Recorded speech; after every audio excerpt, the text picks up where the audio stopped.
Welcome to Guardians of Innovation, Patent and Trademark Law.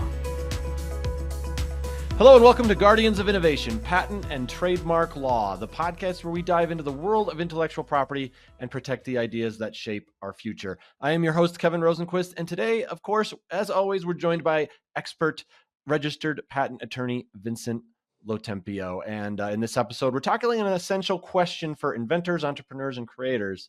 How does an attorney protect an idea or a product? We're going to explore some strategies and legal tools used to safeguard your intellectual property. Vincent, great to have you back. Hey, it's nice to be here again. What's the first step an inventor should take when they come up with a new idea to ensure it's legally protected? Well, the first step is to document it. And, in order to document it, you have to be able to identify that it actually is intellectual property. And we'll start talking about patents first. So you've come up with this new machine and you're going to go out and try to market it. Well, let's make sure you document how you came up with the idea, when you did it. I always often suggest that inventors should put together an inventor's notebook, and certainly have a file on your computer where anytime you have emails going back and forth within your company, and when you're talking about it, to identify when and where it was that you came up with this idea. And of course, this is all under the guide of confidentiality, right? We don't want it out there in public until we file something. We can go out and file our provisional patent application so we can try to market, or our non-provisional patent application. But yeah, the first step is to document it and then to search to see if it's new, useful, or not obvious. Okay. And what are the key legal tools used to safeguard intellectual property, and how do they differ in terms of protection? Yeah, so it's always registering it, right? Whether it's a trademark, a patent, or a copyright, you want to register it. And there's, of course, trade secrets like the Coca-Cola or the Kentucky Fried Chicken recipe. Where the trade secrets is just what it says. It's kept secret. You don't tell anybody. If somebody can try to reverse engineer Coca-Cola and make Pepsi-Cola, God bless them. But we're just going to hide the recipe. But for something that can't be easily reverse engineered, what do you have to do? You have to file the patent on it, right? You have to file those applications. And before you file it and you spend all that money, I call it the stop the bleeding stage, is you hire somebody like me to search to see if it really is new and it's really something that can be patentable. And that's another thing I try to teach independent inventors, and even small businesses with employees, that you should take a look at what you're inventing, what you're creating on your own, and then make that determination whether it is something that you can actually protect. Okay, and your trade secret, talking about trade secrets in your Coca-Cola recipe example is obviously very interesting. And so if someone reverse engineers it and figures it out, it's fair game? Exactly. And that's why, some people can't tell the difference between Pepsi and Coke. I haven't drank either one of them in a long time. I don't know if I was able to do that back when I was a kid, when I used to drink soda a lot. But yeah, the Kentucky Fried Chicken, the McDonald's secret recipe. The whole idea is that we're just going to keep it secret. I went into a company before I was touring it, and we were talking about intellectual property. And even me, as the patent attorney, there was a door that says, yeah, nobody's allowed to go past that door because we have a secret way of scrambling the rocks to separate them from the big ones from the small ones. We don't want anybody to see how we do it. Not even you. You can't even go in there. So Wow. when you have a trade secret, you have to have a policy in place where only certain people can see it that are necessary to see it. Like, you can't have your recipe hanging up on the wall so the guy that's sweeping the floors can see it, right? It's got to be locked in a safe, and there's got to be a whole set of protocols that you have to prove that you did everything you could to keep it secret, and that somebody snuck in the middle of the night and stole it from you. And then you basically have you have that case that if someone was to steal your idea. There was an employee of Pepsi that left Pepsi all disgruntled and went to Coke and was going to sell them the recipe, or vice versa, the Coke going to Pepsi. And Pepsi said, no, we want nothing to do this because it's a criminal charge. And the person actually got charged criminally. That's really interesting. And for the record, guarantee you'd be able to tell the difference between Pepsi and Coke. Okay. I haven't drank I don't pop in have a the long greatest time either, discerning but palate, but yeah, yeah, yeah. I think you could. I think we both could. So tell me how how the process differs when you have a new invention versus an improvement on an existing product? So really, every invention is an improvement, right? I mean, it's people have tried to solve this problem in the past. This is how they failed, and this is how I do it better. I always get this question asked to me. I'm making something with everything that exists. And I said, when you think about it, you're only working with everything in the world that exists. And although that might be a very large number, it's still a finite number of things. And I always equate it to playing the piano, right? Playing a piano on keys. So let's just say the piano keys are a finite number of things that equate to everything in the planet Earth. Now, are you playing chopsticks or are you playing Beethoven? Or how are you putting it together? And that's usually where it comes down to. If you're putting it together in a way that's unique, that your structure that you have to put this together is unique, that's when you get the patent. Okay. And talk about what your role is in this process, in the application process. Why is it crucial to work with a registered patent attorney when you have an invention or an improvement? Believe me, I get so many people coming to me, even guys that have 20, 30 patents that they worked for and they've done with their corporation, and they come to me and say, I've written my own patent, could you just clean it up for me? And I tell you, even like the first time I wrote a patent, it was a big mess. I mean, even though I had the training and I was a lawyer, it takes experience to be able to describe it and to be able to write the patent and to be able to navigate the swamp of the patent office. I call it a quagmire. If you ever go to the uspto.gov and try to search for your patent, you'll understand why I call it a quagmire. So just I help you navigate those waters, those rocky waters. Just the experience of being able to do the searches to see if it's out there, to give you that advice that, yeah, I think this isn't one that we're going to get, or this one you have a chance of getting it. And most people are so in love with their idea that they don't see the forest for the trees. So I Mhm. try to be as transparent and honest as I can, coming forward from the beginning to say, yeah, this is an issue or it's not, and let's work this out ahead of time. I actually call my patent search and opinion the stop the bleeding stage. Before you spend all this money on a patent, let's have an idea of whether or not you have a chance to even get it. So before you go out and try to write your own patent, at the end of the day, it could be, what do they call it? Penny wise and pound foolish. You know, Something like that. That sounds right. Yeah. yeah. I mean, that's the whole idea. You want to save a couple dollars. And I always say, look, if you're going to make $1 million on this patent, spending $10,000 isn't a lot of money. And if you're never going to make a penny off of it, spending that $10,000, you might just throw it out the window. Right. So my job, like I said, in the beginning is to to solve your issues right from the start. Let's not find out that you can't get a patent after you spent all this money. Let's try to find out right from the start. Other than trying to do a patent on their own, what are some of the most common mistakes that you've seen inventors make when they're trying to protect their ideas? Well, the biggest one, and I just got off the phone with a big company too, and they're selling a lot of these things. They put it out there in public. Now, the rule is it's called a statutory bar. The rule is you have 1 year from the time that you offer it for sale, you use it in public, or you publish it anywhere. And if you don't file your application within that year, you lose your patent rights. So I always say before it goes public, before you show it to anybody, let's get something filed right away. Now, there's two different types of patents that you can file. There's a provisional and a non-provisional. So the non-provisional is a lot less expensive to file, and all it does basically is establish a filing date. It gives you a year to file the real patent, the non-provisional, and it gives you a chance to go out there and market it.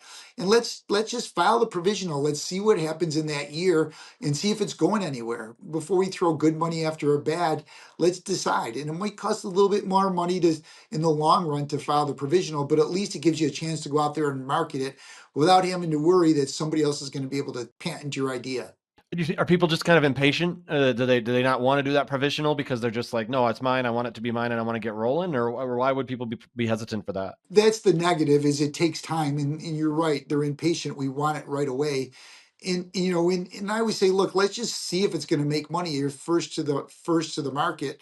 We can do a search later, but it's always comes down to money. Even when you're working with the big corporations, you talk to the president of the company and the vice president and the research and development and the marketing. When they all get together, and the vice president asks the marketing guys, do you have distribution channels that would take this right now? Yes.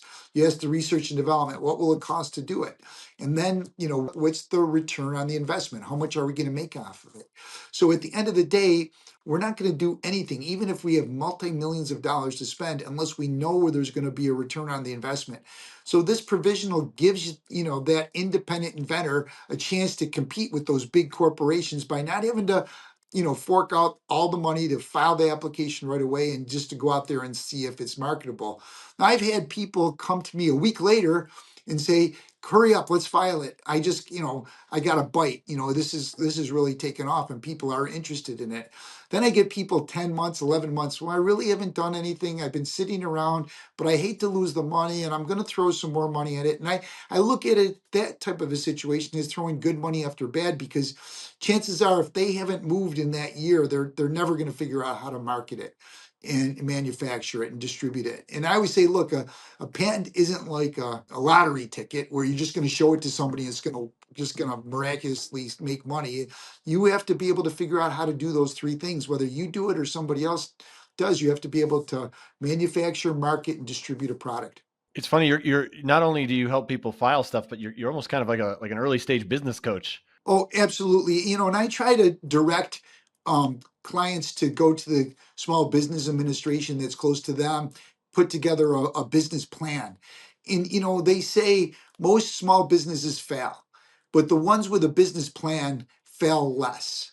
So you can go to the United States government, the federal government. Hopefully they're still working. I don't know what's going on with the federal government right now. But if there's these federal programs that have been around since the 80s that will sit down with you, give you a free counselor, and put together a business plan for you. So I said, my wife always says you got to pick the low hanging fruit, and that's low hanging fruit, right? You got a free counselor that's going to put together a business plan for you. Why would you do it? Even if you're a great businessman and you know all this stuff, and they can only teach you one thing out of all the things that they put together, or you're that first time entrepreneur who has no idea about business. A lot of the stuff that they teach is probably just going to be common sense. But even if you make that one connection, you learn that one thing, that's what you need to do. You need to network, meet as many people as you can. You as the inventor have to be like a general contractor building a house. You get three bids from the plumber, the electrician, and the roof guy, right? And just because you got to put the whole house together, and just because you got the best bid to pour the foundation, if that foundation is not done right and the whole house falls down, what good is it? So you have to be able to put it all together, and yeah, you need a business plan to do that. You need a roadmap. So in the case where a creator might suspect someone has copied their product or idea, what should they do, and how do you assist in that situation? Well, with the trademark, you have common law rights and you have statutory rights once you file it. So, we'll send out cease and desist letters and we'll start lawsuits. If somebody threatens you, you can ask the court to make a judgment, a declaratory judgment, if they send a cease and desist letter to you. And we can say, look, we're not infringing, or, we can accuse them from infringing. There's a wide variety of things to do to protect it, but the big thing, you got to protect your own ideas and keep them secret until they're registered, right? And that's the main point as far as that goes. What advice do you have for inventors and entrepreneurs to maintain their intellectual property protection throughout the life cycle of their product or idea? Well, we send out letters and say, we're going to remind you that in 2029, you're going to have to pay this maintenance fees. So, but it's still your ultimate duty to recognize that this is going to come due. So, we have computer software that sends out automatic emails, and who knows if I'm still going to be alive in 2029 or 2039, You're going to be alive but and yeah, kicking. but keep track of those dates, put them on your calendar, make sure that those maintenance fees are paid. Is that really it? Other than that, you're pretty good. You just got to keep up with the fees. Yeah, as far as maintaining what you have, but Yeah. the other part is identifying the new stuff that you come up with, right? And you don't Right. even, a lot of times I'll get, engineers that work for corporations that say, "Oh, seems like it's just obvious to me, and doesn't seem like we should be able to patent on it." But a lot of times the stuff is patentable. So I think the corporations should have their employees document anything that they come up with new, that even if they don't think it's patentable or protectable, if it's new and it's the first time you're creating it, let's have another set of eyes look at it. And what we've done in the past is put together what we call an IP committee. And like I said, you'll have the marketing guy, the research and development guy, and the VP that's going to make the decision as part of the committee. And we'll take a look at everything that's there and then make that determination of whether or not it's something that is protectable. And how do we protect it? Is it by trade secret? Is it by patent? Is it by copyright? And so that takes a little bit of an education of the employees. And there's companies, in fact, a friend of mine, Tom Colson, I'll give him a pitch for him for executive IP. And basically that's what they do. They go around and they teach employees of big companies how to identify what the intellectual property is so that the companies could protect it. Yeah. So that's interesting that you said about keeping up with that stuff. And even if you don't think it might be important, you should consider it. What if you have a patent, if a business has a patent on a product and they make like a really small change, is it, you always want to make sure you update the patent? Do you always want it to be completely up to date as much as possible? That's as common, I call it misconception. You just have to make a small change. And, the change has to be material, and it has to be, there's got to be some criticality to it. So if you Okay. make that small change, I paint the table blue instead of brown, how is that patentable, even though it's different, right? It's got to have some sort of criticality where, I paint it with this special paint that makes it bulletproof. It does something, it has some sort of Mhm. use that's not obvious. I mean, it's pretty obvious. You can come up with 3 pigments of paint and come up with an infinite number of colors and have, a brand new color that nobody's ever invented before, but it's still just going to be an obvious improvement. So that improvement that they are talking about, that change has to be a non-obvious improvement in order to get the patent. And then, the other part of it I just popped in my mind is that you have to have an understanding of what patents your competition has. So you should be aware of what they have. So if you're making something, that you're not going to infringe on their patents. And then, there's a way to get around it. They call it reconnoiter. Is that a military term where you check out what the opposition is doing? But that's what you need, counterintelligence. Reconnaissance, right? Yeah, yeah. Yeah. All right. Well, thank you for joining us on Guardians of Innovation, patent and trademark law with registered patent attorney Vincent LoTempio. To connect with Vincent, visit lotempiolaw.com. And please like and subscribe to our channel. We love having you be a part of our community. Vincent, I loved having you here. It's always great chatting with you. Thanks for your time. Thank you so much. I really appreciate your help. Thanks for watching. Be sure to hit that like and subscribe button and leave us a review in the comments.